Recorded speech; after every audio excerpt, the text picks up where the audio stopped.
Hey guys, this is Rob Goebel, also known as Archery Rob. I'm practicing another self-sufficient gardening video here, and remember, you're only as free as your food supply. So if you're practicing prepping or whatever, you will only last as long as you can grow food for yourself. And if you just store food and don't have a way of reproducing it, if really come to shove, you'll run out of food. So this is all about self-sufficiency. So on to the video. All right, so today's video is going to cover the repair of a seed clipper or a seed cleaner, like the old school where they used to, the old combines, the PTO combines, and even some of the newer, older combines from 60, 80 years ago weren't real clean, so you needed to run these clippers. So, or if you hand threshed your own wheat, you need one of these. Well, you don't really need to. It takes away the winnowing process and all that stuff. It does it automatically. So here it is with one I found on Marketplace. It was damaged, and all the work on repairing it, restoring it. Okay, I'm working on this thresher, and I made a set of wheels, which is just a 2x4 that runs underneath, a 6-inch lag into the bottom 2x4 and the blocking 2x4 on the top. 28 inches apart, and one little L bracket to hold it. And this thing acts like handle, so it acts like a wheelbarrow. You can push it around like a wheelbarrow.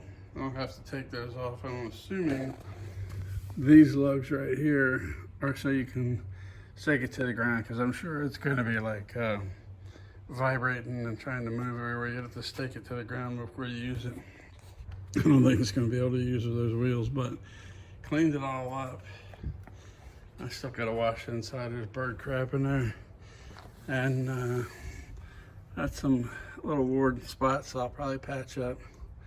And I think it says on the back, it's written in writing backwards, and it's number 2 clipper. Whatever, I don't know what the B stands for.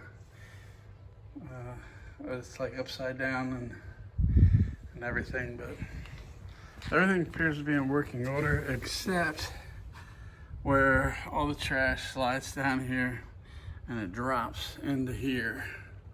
And there you go, you can see right there, this whole thing's rotted out.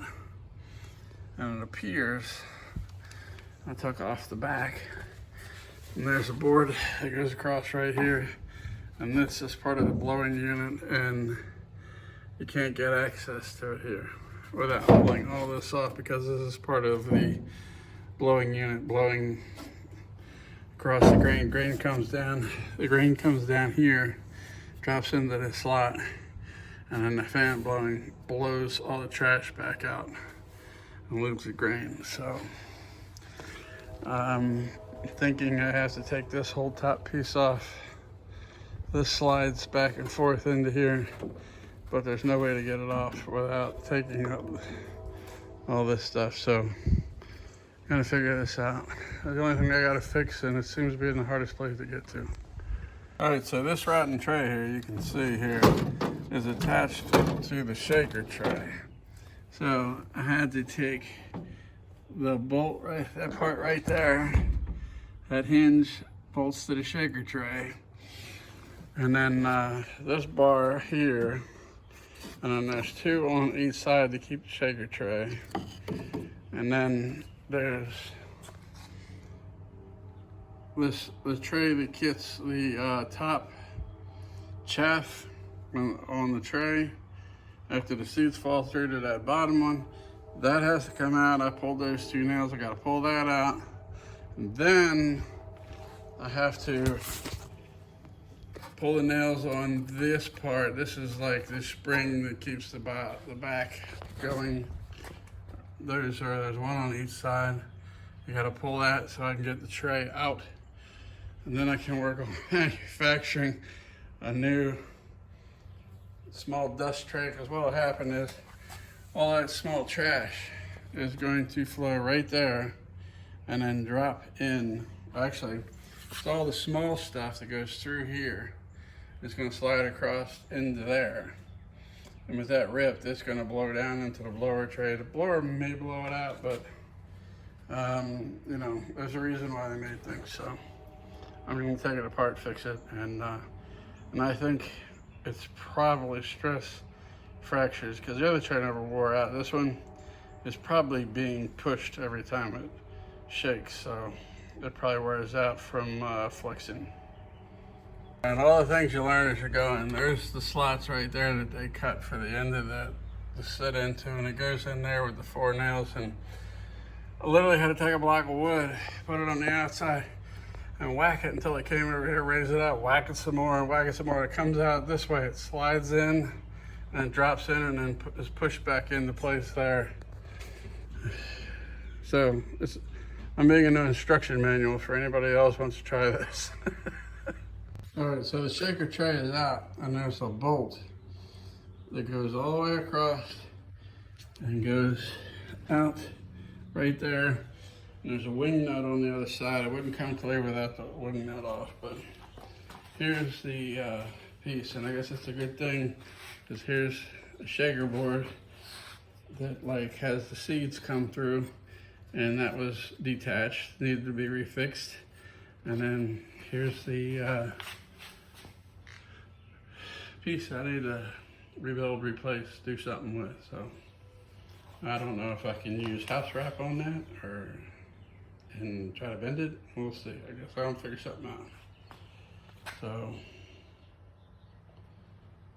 on to fixing that now. So here's the one thing I found out cleaning it out. Like right here, you can see here, there's the E. Bottom of the E's gone. This water paint must have been almost water-based back then, and if I wanted this to show that it's a clip or two or whatever, I can't really wash this that good or it starts taking the paint off. Like over here, it's red because the air damper was sitting there. It stayed red. It's not red there anymore. It kind of wore off. And then anywhere there was dirt, like the oil that's put on this, leaks here with the dust and saves the paint. But when I start washing it, it starts coming off. There's a little bit from where the crud was. So still working on it, trying to clean it a little bit. Well, okay, so breaking the tray down, the shaker tray, water had been getting in, the tins kind of fried right there. I guess I could patch it, I don't know, and then I've got to get it apart. And that wood shot, this wood down here, which is the angled piece, seems to be okay, but so this was leaking for a while. It was leaking into that tray and it was running into this and rotting it out. So they were letting water infiltration and it fried those woods, but I can cut new pieces and replace those as long as I can get them off of that metal without bending the metal up.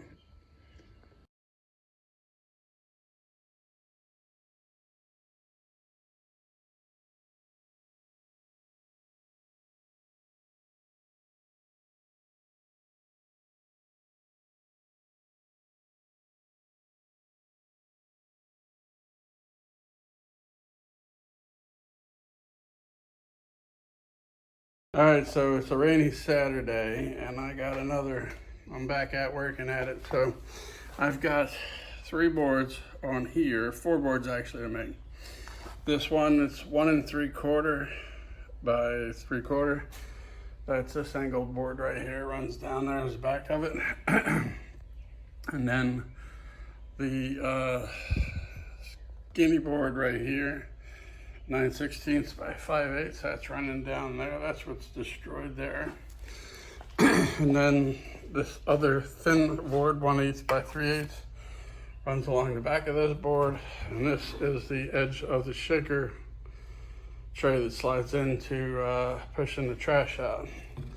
And I've got this board marked already, angled, and it's 3.5, and it needs to be 3 1/4, and then I have to file the slope on it and gonna run it through the table saw and thin it out.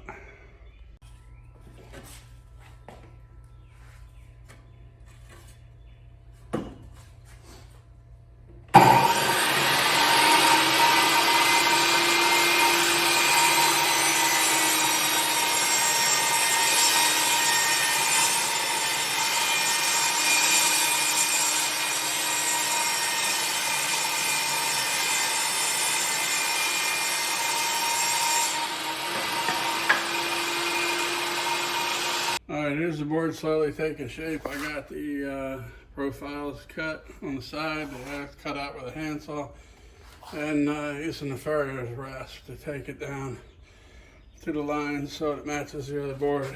I couldn't figure out how to cut that with the table saw or the circular saw or whatever and not mess it up, so I'm doing it by hand like they probably did it old school. Alright, so now I have that board copied. It's all cut, same angles, same pieces. Gotta add those little feed ramps, probably make them out of some house wrap. I gotta make the other 3 boards, which are much simpler. Well, this was remarkably easier than I thought. There is all 3 pieces matching up to these dimensions, and they're right here.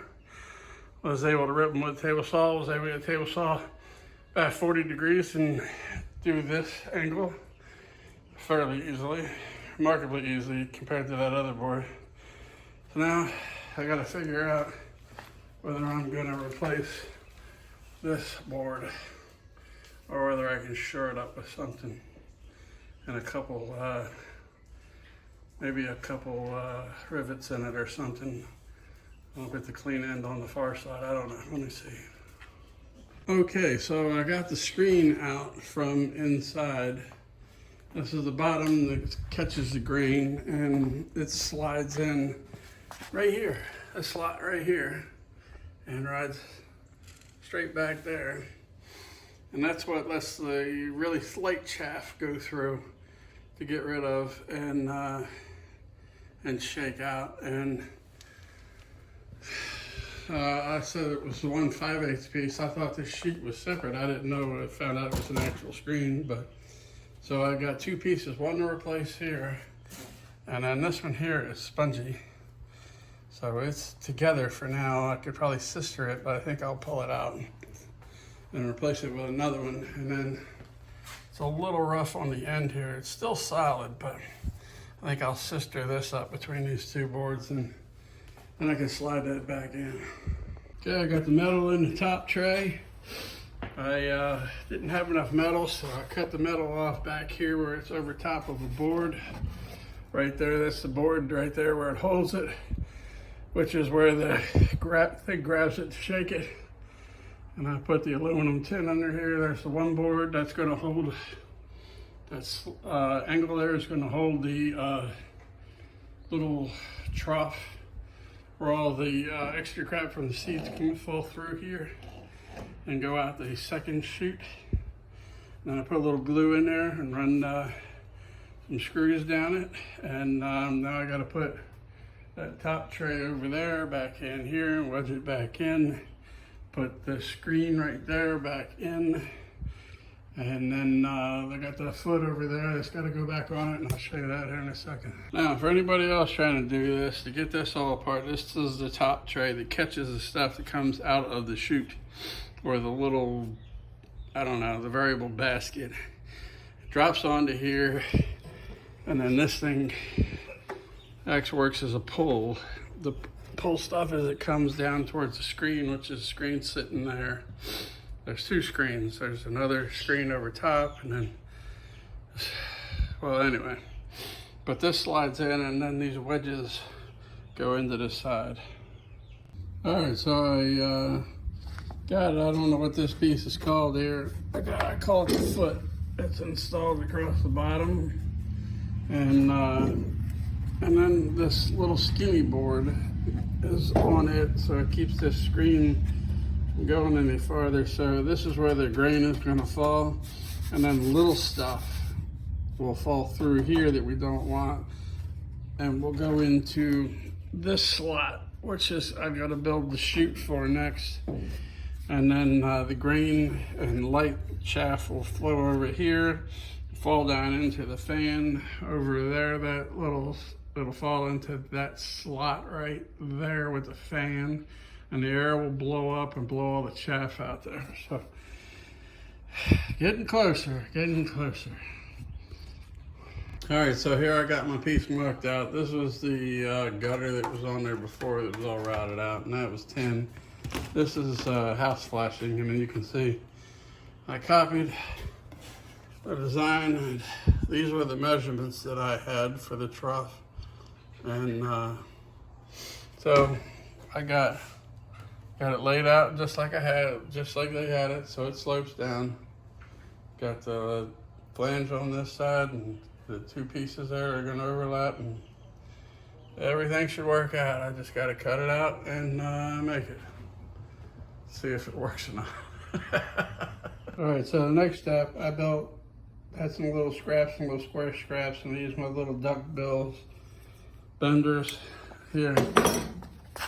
And bent these. You can see there's one over here, and it basically, as the grain slides down across here, it just keeps it. I guess they didn't put a piece of wood on it, so they had a little piece of metal there. It keeps it from going to the end of the chute and not falling over this side. So I put those in, and then just off the scrap I had here. So I just got to bend that and get it on. All right, so here's one for you guys that can't afford a brake like me because you don't use it, you're not in the construction market, you know, not working on houses. So this is an easy homemade brake. You just take and clamp it down, and you can fold the metal on this.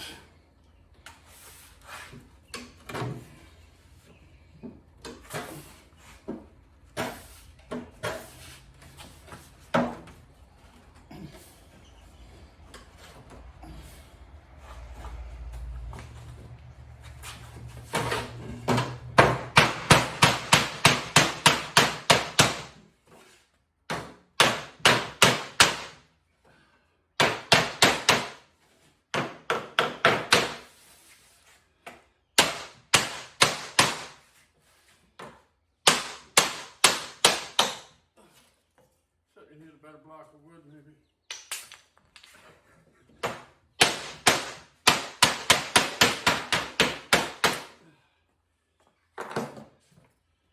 And clamps don't slide.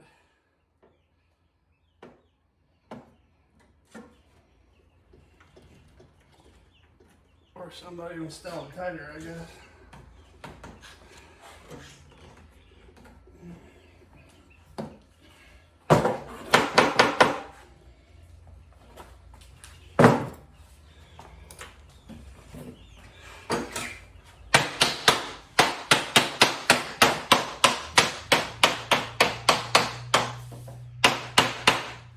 Ain't perfect, but I gotta keep working it, but you get the idea. Okay, so a bunch of tweaking, and I got it cut. So there's a 1/4 inch, like it shows on it, and it raises up so the grain is all sliding out as it's shaking. And this overhangs. This will get butted up to the slot. This get nailed into the bottom of the foot, and this side goes on the angle board. It'll get tweaked a little as it goes on it, so it bends. I bent this last little angle here with these, I call them duckbill pliers. I don't know what they're called. Ferrell tongs. But bent that little lip on it so I can screw on it. Now I'm going to attach it so I can get this thing back together. And here it is on. Hoping it doesn't sit too low and have to be retrimmed or remade or done something differently. So I'm gonna try to get it on and see if it works. All right, so now I got the tray reinstalled. It is reattached right there. It is attached by hanging brackets there. And then when you look down in, here's where the seed will slide off. It'll slide across this tray into here and slide down this ramp. And then, oh shoot, I'm get my finger, fat ass hands out of the way. And then when it's turned, it's hard to see here, but it jostles back and forth. You can see it changing right down there in the front. That's what slides this back and forth. And then there's little, right there you can see there's little pieces of metal on the side there to keep it from sliding in. Had to rebuild that. And then here is my exhaust tray. I gotta put a feed chute underneath of it to like funnel it through. And then I got to reinstall this upper crust too, because there's another screen that gets mounted right here. It sits against it, and that's where the rough, all the rough shit is gonna fall through here. The grain and loose stuff is gonna fall through to here. Okay, so I got all the top boards reinstalled and re-screwed into place. There's this outside board, and this board needed to come off so the tread could come out. And I got them back in and put back in with screws and washed up. Got the motor reattached and everything.